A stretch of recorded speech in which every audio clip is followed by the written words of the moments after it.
I'd like to thank Jane for inviting me back here. The regular attendees at these meetings will recall that over the last 10 years, I've given talks on a variety of subjects. But for the meeting this year, I'd like to return to the JFK assassination and tackle who killed President Kennedy and why. I'll start by reviewing why it wasn't Oswald. I was 23 years old when John Kennedy was killed.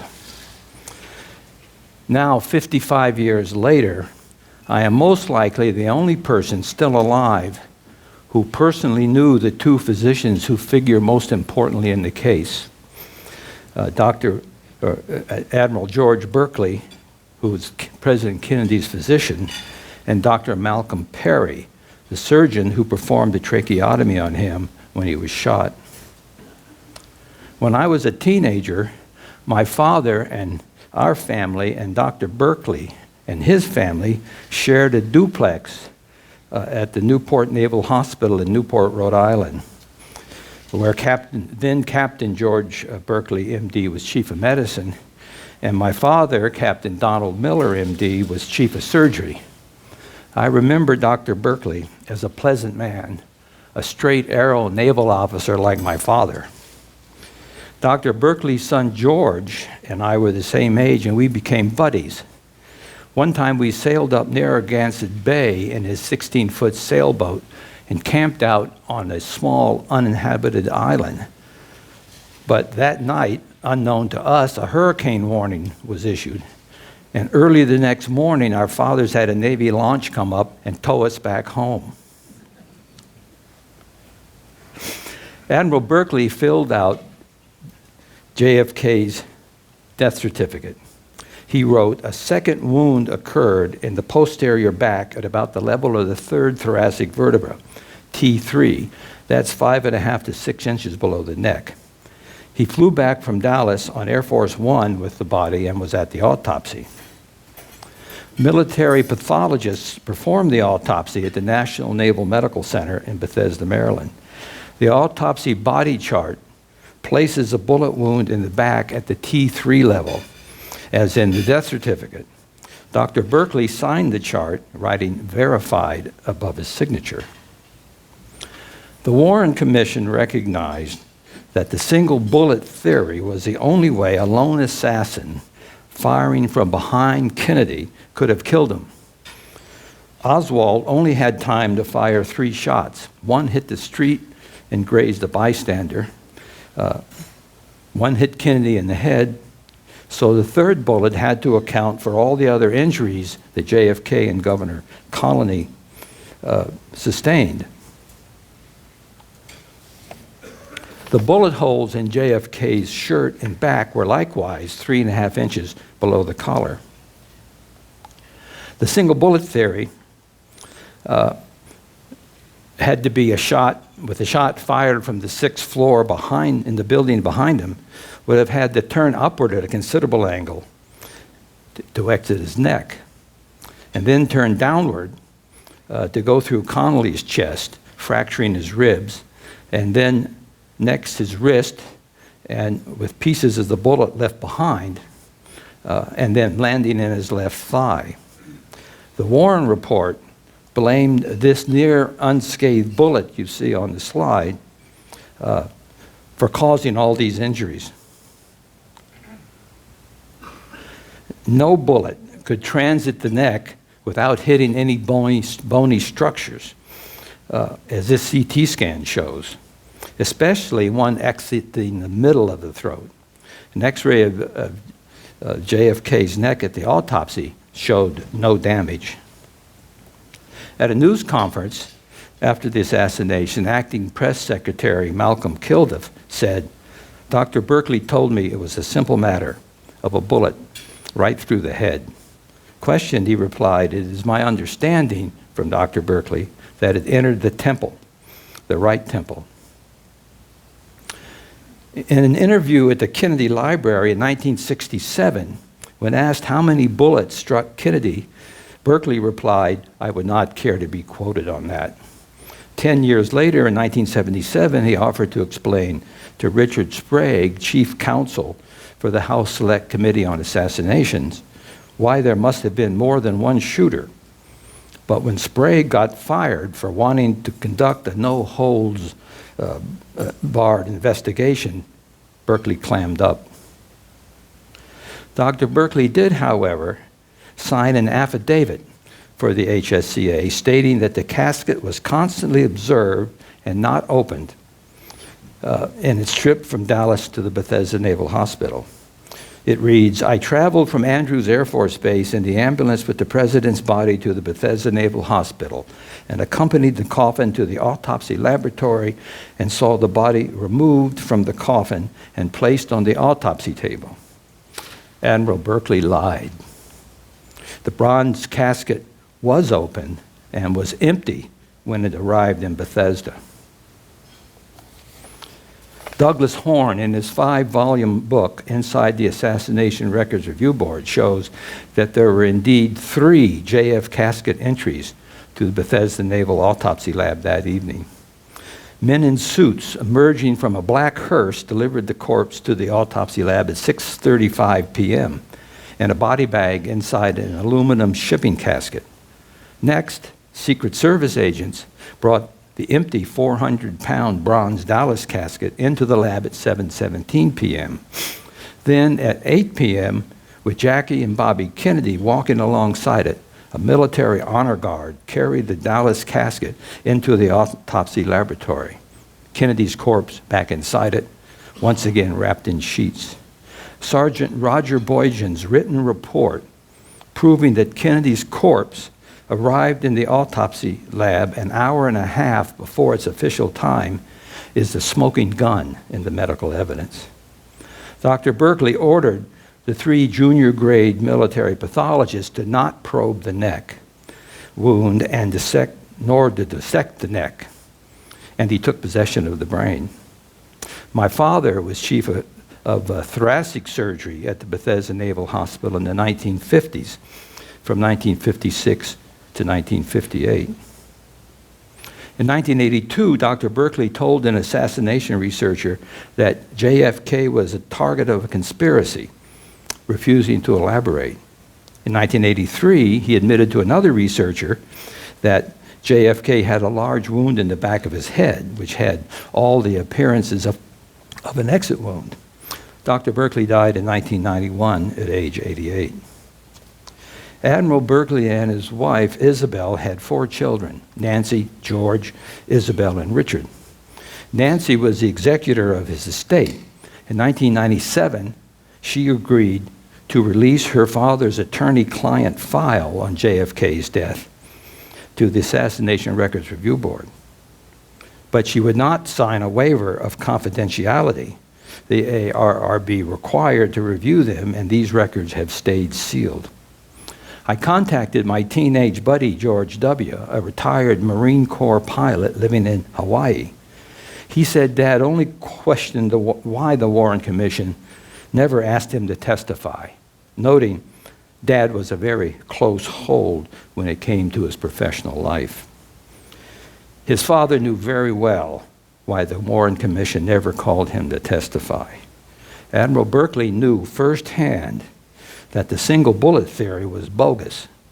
He chose not to tell his children the true facts of the JFK assassination and his role in the cover-up, perhaps to protect them. Doug Horne nails it in his book, Inside the Assassination Records Review Board, Volume 4, page 1057, published in 2009. Admiral Berkeley's behavior can only be understood as that of a man who was filled with deep and profound guilt about the massive cover-up he participated in, indeed which he appears to have engineered.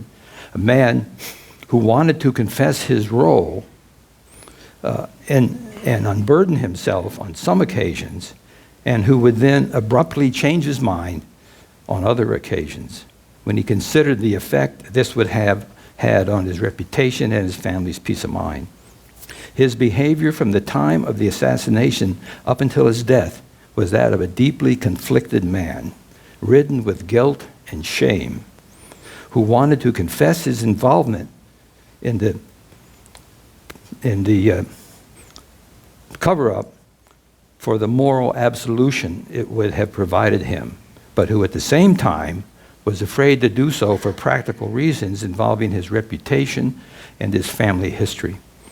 History will not absolve him, either for his role in the cover-up or for his failure to come clean when he had a chance to do so with the HSCA, which would have granted him immunity if he had decided to expose the cover-up. The Warren Commission published the autopsy body chart without Admiral Berkeley's verified and signature on it. Pathologist Lieutenant Commander Thornton Boswell, Commander Thornton Boswell, testified before the commission that he had mistakenly placed the bullet hole in the back too low on the chart. With Admiral Berkeley's signature erased, the commission need not question him about it. The Warren Commission also chose not to publish the JFK death certificate. The commission treated Admiral Berkeley's JFK death certificate like a poisonous snake, since it kills the single bullet theory. Assassination researcher Gerald McKnight writes, Admiral Berkeley's plight was akin to that of the old Bolsheviks, who were airbrushed out of Soviet history books and the national narrative after they fell victim to one of Stalin's purges. It's like Patrick Moore was airbrushed out of the photo of the people at Greenpeace. In the 26-volume Warren Commission Hearings and Exhibits, in place of JFK's death certificate, one will find things like these. The one I particularly like is Commission Exhibit 53, a fragment of an aria from Tchaikovsky's opera, The Queen of Spades. My connection with Dr. Malcolm Perry was a professional one. He moved to Seattle from Dallas in 1974 to be a professor of vascular surgery at the University of Washington. We operated together on complex cases, thoracoabdominal aneurysms, and became friends. Dr. Tom Shires left Dallas to become the chair of surgery at the University of Washington in 1974, and he brought with him Dr. Malcolm Perry, Dr. Jim Carrico, and two other surgeons. Dr. Carrico, a surgical resident then, was the first physician to treat Kennedy on his arrival at Parkland's emergency room. I was the last UW faculty surgeon that Dr. Shires hired in 1975 before he moved to Cornell. Dr. Perry stayed on until 1978 and then joined Dr. Shires in New York. Dr. Carrico also stayed and became the chair of surgery from 1983 to 1990. The University of Washington School of Medicine in Seattle was founded after World War II. Its first chair of surgery was Dr. Henry Harkins from Johns Hopkins University. He died suddenly of a heart attack while hosting a picnic on Lake Washington for his residents. I performed heart surgery, coronary artery bypass grafts, on 3 of the next 4 chairs of surgery: Dr. K. Alvin Marandino, Dr. John Stevenson, and Dr. John Schilling. Dr. Marandino performed the first open heart operation on the West Coast in 1956 using a heart-lung machine. He lived to age 97 and died in 2011. Dr. Shires and Dr. Carrico escaped heart disease and died from cancer, like Dr. Perry. Dr. Perry was the first Parkland doctor to speak publicly about President Kennedy's wounds at a news conference. He said, "There was an entrance wound in the neck. The bullet appeared to be coming at him." Questioned, he twice more affirmed that it was an entrance wound. Threatened by an agent in the Secret Service, Elmer Moore, Dr. Perry agreed to change his view of the bullet wound in the neck when he went before the commission, the Warren Commission, in 1964 and testified that it could have been an exit wound. Dr. Perry always refused to discuss the Kennedy assassination with anyone. But one night in 1977, after we'd been operating together for many hours on a complex case, We sat alone having coffee in the surgeon's lounge while our residents closed the incisions. Asked yet again, this time Malcolm told me that the bullet wound in Kennedy's neck was an entrance wound, unquestionably a wound of entrance. A year later, in 1978, though, when testifying before the House Select Committee on Assassination, Dr. Perry once again reverted to publicly supporting the government's single bullet narrative, like he did before the Warren Commission. He once again agreed that the bullet wound in the neck could be an exit wound. He explained that the wound was so neat and small that he had mistaken it for an entrance wound. In 1986, Dr. Perry also privately disclosed to another physician that it was an entrance wound. Dr. Perry wrote in his handwritten treatment report on the day of the assassination, a large wound of the right posterior cranium was noted, exposing severely lacerated brain. Brain tissue was noted in the blood at the head of the carriage. Dr. Carrico wrote in his treatment report, he wrote 2 external wounds were noted, 1 small penetrating wound of the neck in the lower 1/3. The other wound had a vulse calvarium and shredded brain tissue was present and profuse oozing. More than 20 Parkland doctors and nurses observed a fist-sized hole in the back of Kennedy's head. Nevertheless, a photograph taken at the autopsy shows the skin and hair on the back of the head to be intact and undisturbed. Bobby Hargis, the patrolman riding a motorcycle just behind and to the left of the president's limo, was splattered with blood, brain, and bone when Kennedy was shot in the head. Hargis dropped his motorcycle and ran up the grassy embankment where he and other spectators heard shots come from behind a fence there. Agent Clint Hill, assigned to protect Jackie Kennedy, was standing on the Secret Service limo behind her. When Jackie reflexively reached out over the trunk for a piece of JFK's skull, he jumped on the president's limo as it sped up and pushed Jackie safely back into her seat. He saw close up that the back of JFK's head was blown out. JFK's top aide and close friend, Kenny O'Donnell, riding in the Secret Service limo behind him, said he also heard shots coming from the front. But like with Dr. Perry, FBI agents in his case told O'Donnell that he must have been imagining things. Those agents said it would be better for him to testify before the Warren Commission that the bullets sounded like they came from behind, which he did, and later regretted. The first notable books critiquing the government narrative were Who Killed Kennedy by Thomas Buchanan, Harold Weisberg's Whitewash, Mark Lane's Rush to Judgment, The Second Oswald by Richard Popkin, 6 Seconds in Dallas by Josiah Thompson, and Accessories After the Fact by Sylvia Mayer. The Clark panel and Rockefeller Commission addressed the matter and held to the lone nut assassination account. Then 22 years after the assassination, in 1975, the public finally got to see the Zapruder film showing JFK's head violently thrown backwards from a headshot. Hearings by the House Select Committee on Assassinations followed. It concluded that Oswald killed Kennedy, but that there was a second shooter who missed, making it a conspiracy. Oliver Stone's film, JFK, in 1991, which showed the CIA and the U.S. military playing a role in Kennedy's murder, created a public outcry. This film played a key role in the passage of the JFK Records Act of 1992. This act released many thousands of records on the Kennedy assassination the government had been withholding. Its Assassination Records Review Board reviewed them and questioned involved witnesses now absolved from their compulsory lifetime oaths of silence. Its findings basically clear Oswald of the crime. So who killed Kennedy? These are the main suspects. Given the medical evidence the ARRB uncovered, the first 5 suspects, from Castro to Texas oil barons, are all innocent.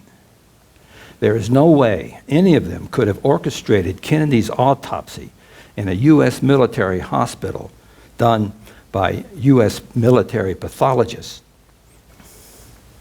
That was beyond any of these suspects' sphere of influence. The CIA planned and staged JFK's assassination. It was a palace coup, a coup d'etat, the murder of a leader by forces within his own government, like Caesar and his senators. 6 weeks before Kennedy was killed, Arthur Kroc in the New York Times quoted a high-level source who said, "If the U.S. government ever experienced a coup attempt, it will come from the CIA and not the Pentagon. The agency represents a tremendous power and total unaccountability to anyone." 3 key books on this subject are Harvey and Lee, How the CIA Framed Oswald by John Armstrong. Armstrong has done more field investigation on Oswald than anyone. One seasoned researcher states, of all the home run hitters in this league, John Armstrong is the Babe Ruth.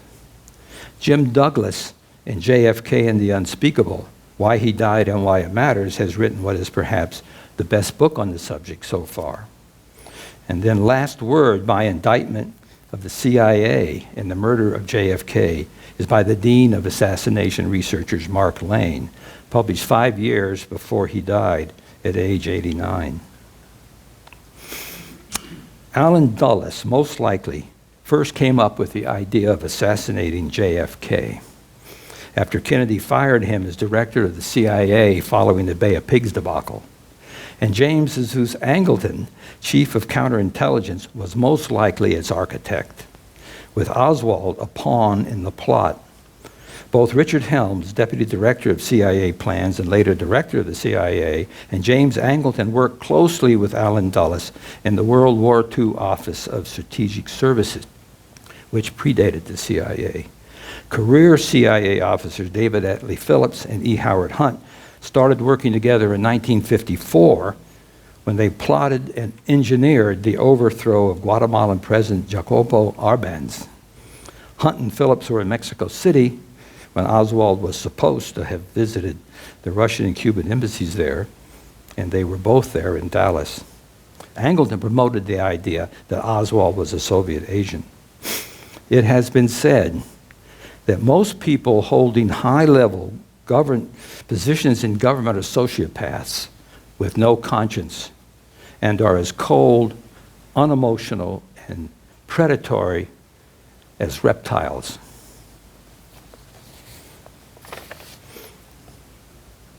The National Security Act of 1947 created the CIA, and President Truman signed it into law. Along with intelligence gathering activities, the act empowers the CIA, quote, to perform such other functions and duties related to intelligence affecting the national security. Secretary of State General George Marshall warned Truman this act would grant the new intelligence agency powers that were, quote, almost unlimited. Truman began writing a public statement on the CIA after Kennedy was killed.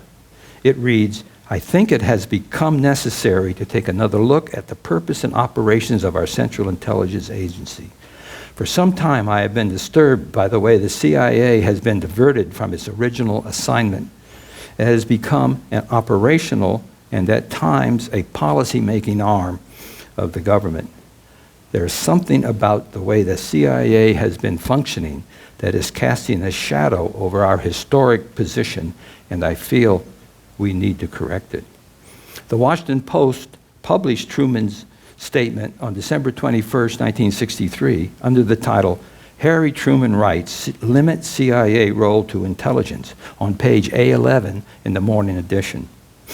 No other newspapers, including the New York Times, ran the statement. No television newscasters touched it, and even the Washington Post deleted Truman's statement from its evening edition. Truman called the CIA an American Gestapo. Lyndon Johnson and J. Edgar Hoover had foreknowledge of the CIA's plot to kill Kennedy. They had the most to gain from JFK's murder. Johnson likely knew that Kennedy was going to drop him from the ticket in 1964 the election, and he was on the verge of facing a criminal indictment on scandals with aide Bobby Baker and tycoon Billy Saul Estes. Instead, with Kennedy dead, he'd be president, and all that would be forgotten as it was. Allen Dulles flew down to Texas to meet with Johnson at his ranch a week before the assassination. J. Edgar Hoover faced mandatory retirement at age 70 on January 1, 1965, his birthday. With JFK gone, he was able to continue as FBI director until he died in office in 1972 at age 77. The Secret Service aided the shooters. It was the Secret Service, not President Kennedy, as conspiracy denialists would have it, that ordered the two agents assigned to stand on the back of the president's limo to remain at the airport, rendering JFK more exposed. Dallas parades and motorcades down Main Street always stayed on Main Street through Dealey Plaza, like President Franklin Roosevelt's motorcade did when he visited Dallas. But the route the Secret Service approved for JFK's motorcade several days before the event was unique. It made a right turn off Main Street onto Houston Street, bordering Dealey Plaza, and then a hairpin 120-degree turn onto Elm Street, violating the Secret Service rule that the president's limousine never make a turn greater than 90 degrees. Agent William Greer, driving the presidential limo, slowed down on Elm Street and brought it to a momentary halt after the first shot was fired. This was edited out of the Zapruder film.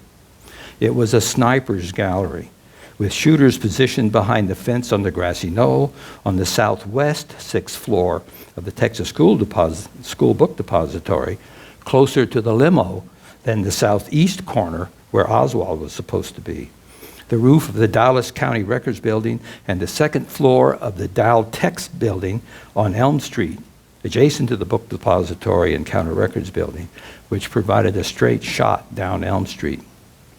President Johnson and FBI Director Hoover played major roles in the cover-up. Johnson signed an executive order a week after the assassination that established the President's Commission on the Assassination of President Kennedy, the Warren Commission. Hoover supplied reports to the commission. Angleton allegedly let Hoover know that the CIA had a photo of him having sex with another man, his partner Clyde Tolson, to encourage him to stifle looking into any CIA activities. The government-controlled establishment media assumed the role of court conspiracy deniers and dutifully portrayed Oswald as the lone nut assassin.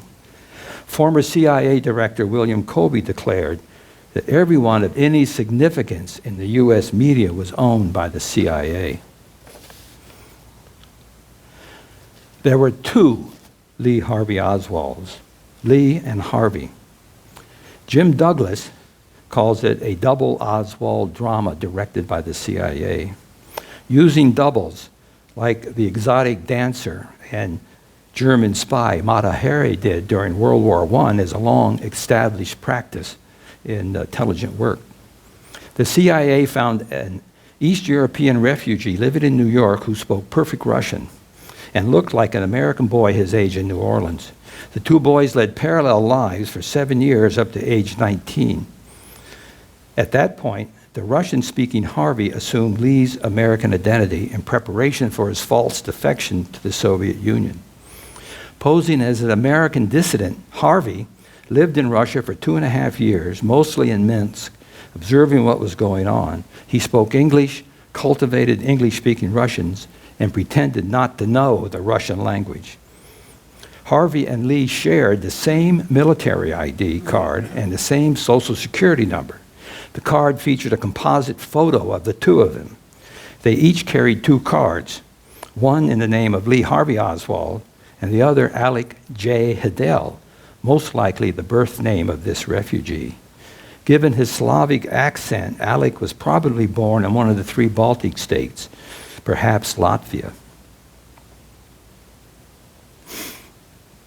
In 1961, Hoover learned that someone was impersonating Lee Harvey Oswald in the U.S. when he, Harvey, was in Russia, and he wrote a memo about it. James Angleton himself most likely told Hoover then about the CIA's Oswald project. Angleton once said, "You could take Mr. Hoover as long as you put your cards on the table." After Harvey returned from Russia, the CIA used his double, Lee, to help set him up as the patsy for the JFK assassination. Lee would go to a rifle range, gun shop, sporting store, and make a nuisance of himself, loudly denouncing Kennedy and saying that he should be shot.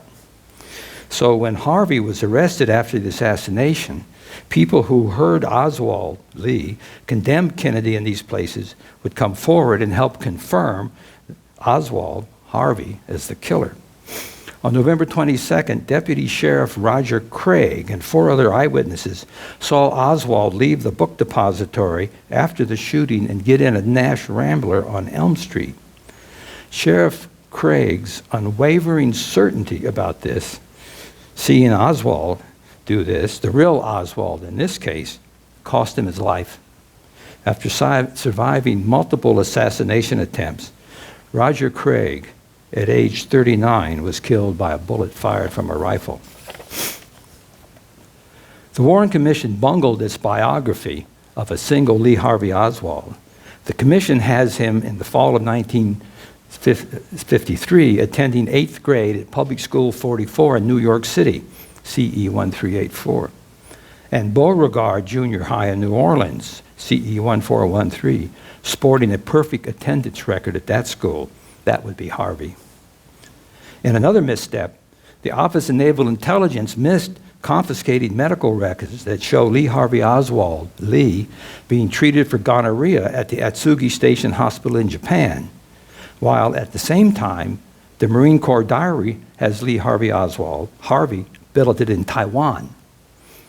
John Armstrong puts it this way: if you understand who Harvey and Lee really were, who created them, who directed them, then you will know who was responsible for the assassination of John Kennedy. Jack Ruby shot the Baltic-born Lee Harvey Oswald. The American-born Lee Harvey Oswald disappeared after the assassination. For more on Harvey and Lee, visit the website harveyandlee.net, from which this table here is taken. Assassination researcher Jim Hargrove created the site in 1999 and last updated it earlier this month. The motive for Kennedy's murder was the perceived need to bring about regime change based on national security. It arose after the abortive April 17th to 20, 1961 Bay of Pigs invasion of Cuba by 1,800 anti-Castro Cuban exiles. JFK inherited this CIA-planned invasion from the Eisenhower administration. Pressed to approve it, Kennedy made clear that he would not under any circumstances permit any U.S. military intervention. When the invasion failed, as his planners expected, the CIA and top military brass figured the new young president would cave in and authorize U.S. military air support and troops to bail out the now trapped Cuban exile force. Refusing permission, Kennedy made himself an enemy of the national security state and its CIA Pentagon arms industry war machine. JFK's so-called second Bay of Pigs was October 16 to 28, 1962 Cuban Missile Crisis, arising when the U.S. discovered the Soviet Union was installing nuclear missiles in Cuba. The Pentagon's Joint Chiefs of Staff, in particular Air Force General Curtis LeMay, implored Kennedy to authorize them to carry out a preemptive military strike against the Cuban missile sites and quickly put an end to the crisis. Much to their disgust, however, JFK held off and resolved the crisis peaceably, promising the U.S. would never invade Cuba and agreeing to remove all nuclear missiles the U.S. had in Turkey on the border of the Soviet Union. General Curtis LeMay branded this, quote, the greatest defeat in our history. Little did the Joint Chiefs of Staff know that the Soviet Union had 47,000 Soviet troops and close to 100 tactical nuclear weapons on the island, and had given its commander, General Isa Pliev, hero of the defense of Stalingrad and Moscow, authority to use them on U.S. troops. If Kennedy had given the Joint Chiefs of Staff permission to invade Cuba, with U.S. forces suffering destruction from tactical nuclear weapons, a potentially civilization-destroying full-scale nuclear war between the Soviet Union and the United States might well have happened. Another insult to the CIA Pentagon arms industry war machine was Kennedy's June 10, 1963, American University commencement address advocating world peace and nuclear disarmament. The national security establishment, named after the National Security Act of 1947, did not want peace then or now. What kind of a peace do I mean, and what kind of a peace do we seek? Not a Pax Americana, enforced on the world by American weapons of war. Not the peace of the grave or the security of the slave. I am talking about genuine peace, the kind of peace that makes life on earth worth living, the kind that enables men and nations to grow and to hope and build a better life for their children. Not merely peace for Americans, but peace for all men and women. Not merely peace in our time, but peace in all time. The most heartfelt moment in his speech is this. For in the final analysis, our most basic common link is that we all inhabit this small planet. We all breathe the same air. We all cherish our children's futures, and we are all mortal. JFK, September 24th, 1963, National Security Action Memorandum 263, announced that he was going to bring home the 16,500 U.S. military, quote, advisors then in Vietnam. That and his October 11th nuclear test ban treaty with the Soviet Union sealed his fate. Jim Douglas writes in President Kennedy and the Unspeakable, as we continue to reflect on John Kennedy's vision at American University, which sought a way of peace, we can foresee the falling stars of lives that would be brought down with the death of that vision. Among them would be Lee Harvey Oswald, a young man on assignment in Russia for American intelligence. Oswald was a pawn in the game. Oswald was being moved square by square across a giant board stretching from Atsugi to Moscow to Minsk to Dallas. For the sake of victory in the Cold War, the hands moving Oswald were prepared to sacrifice him and any other piece on the board. However, there was one player, John Kennedy, who no longer believed in the game and was threatening to turn over the board. Mary Meyer, ex-wife of top CIA official Cord Meyer, was JFK's lover and confidant. Mary came to Jack's American University commencement speech, not Jackie. Peter Janney, author of Mary's Mosaic, the CIA conspiracy to murder John F. Kennedy and Mary Pinchot Meyer, and their vision for world peace, was the son of high-ranking CIA official Wistar Janney and a close friend of Mary and Cord Meyer family. He writes, the Warren Report was ultimately nothing more than a house of cards. Once ignited with the matchstick, it would be engulfed in flames. If Mary courageously went public with who she was and what she knew, making clear her position in the final years of Jack's life, people with influence would take notice. The fire of suspicion around Dallas would erupt into a conflagration. She had to be eliminated. The night of Mary's murder, her sister Toni Bradley found friend James Angleton rummaging through Mary's house looking for her diary. In her 2019 book, A Lie Too Big to Fail, the real history of the assassination of Robert F. Kennedy, Lisa Pease confirms that the CIA also killed Robert Kennedy. RFK was a dangerous piece on the CIA's chessboard, especially after he had secured the upcoming 1968 Democratic nomination for president. He also had to be eliminated. A few days after Robert Kennedy announced that he was entering the 1968 presidential race, Jackie Kennedy told Arthur Schlesinger, "You know what I think will happen to Bobby? The same thing that happened to Jack." I highly recommend these 3 books on the subject. 2 are by Jacob Hornberger, The Kennedy Autopsy and Regime Change. Jacob is founder and president of the Future of Freedom Foundation, and he writes well. The 3rd is JFK's War with the National Security Establishment by the ARRB's Doug Horn. John F. Kennedy died at age 46, a martyr for world peace. Had he lived, there would not have been a Vietnam War, which cost the lives of 58,000 Americans, more than 2 million Vietnamese, and 600,000 Cambodians. More than 270,000 Vietnam veterans have suffered from PTSD, post-traumatic stress disorder. And since the war ended 45 years ago, somewhere between 50 and 100,000 Vietnam veterans have committed suicide. JFK was corresponding secretly with Khrushchev and Castro, gaining their trust when the CIA killed him. Kennedy and Khrushchev together would have ended the Cold War 25 years sooner if Kennedy had not been assassinated. Castro was having lunch with journalist Gene Daniel at his summer place when an aide rushed in saying that Kennedy had been shot.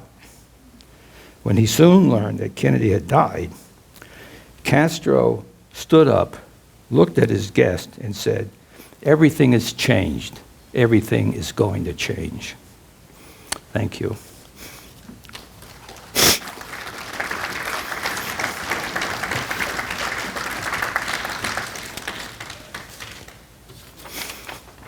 I welcome any questions or comments.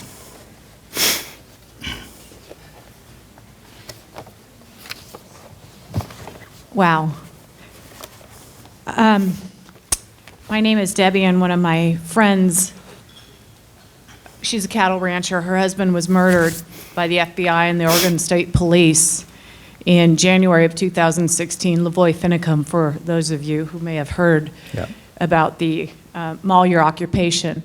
Both state, federal, and local people in government declared undoubtedly that there was not one law broken when Ammon Bundy and others took over the Malheur Refuge to make a statement about land acquisition by Bureau of Land Management. Jeanette Finicum right now is in the case of her life to prove that her husband, a man who never even got a speeding ticket, was murdered, and it was a planned murder under the Obama administration.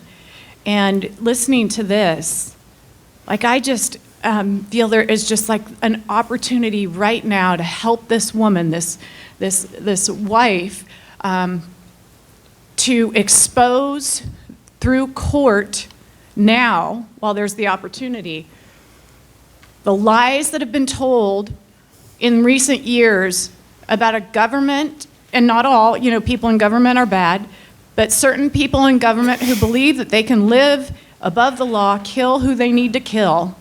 And so anyway, I just feel so inspired to say this because we have an opportunity right now to expose some really bad people in our government that was created to protect our individual rights and liberties. So anyway, thank you for this just phenomenal speech, and if anybody's interested in helping Jeanette Finicum, you can go to One Cowboy Stand for Freedom, or invite her to come speak in your home or whatever. But anyway, thank you for this, and this should never happen again. And I hope that in my lifetime I get to see this thing, the truth, the whole truth, and nothing but the truth, for the entire world to see what truly happened. So thank you for carrying the torch for... Well, thank you. Yeah. The text of this talk will be published on LouRockwell.com sometime next week. I didn't know what your conclusion was going to be, but it just reinforced my concern for President Trump in what's going on right now, particularly as it relates to FISA, the Steele dossier, and the Russiagate, and the fact of Brennan and all these people involved. So thank you very much. Well, Donald Trump is the first president since JFK who's been willing to stand up to the military-industrial complex, the national security state. That's why I'm worried. Yeah, and hopefully he'll be well protected, but they would sure like to take him down. Yeah, the website is LEW.Rockwell, all one word, .com. Do you have any opinion as to why Trump has continued the cover-up in terms of not releasing the stuff that was supposed to be released? You know, he said, well, we'll release them, and then, well, part of it we're going to withhold, and still nothing has come, you know, that withheld material is still being kept secret. Why hasn't he issued some orders? You know, what's your opinion on that? Well, I think he's at war with the deep state, and he's having to conduct his moves carefully and strategically, and I wouldn't be surprised before his term ends, or certainly in his second term, that they will all be released. Do you have any thoughts about what material, the nature of the material that's being held back? It must be material related to implicating the CIA. Thank you. All right, thank you. Yeah.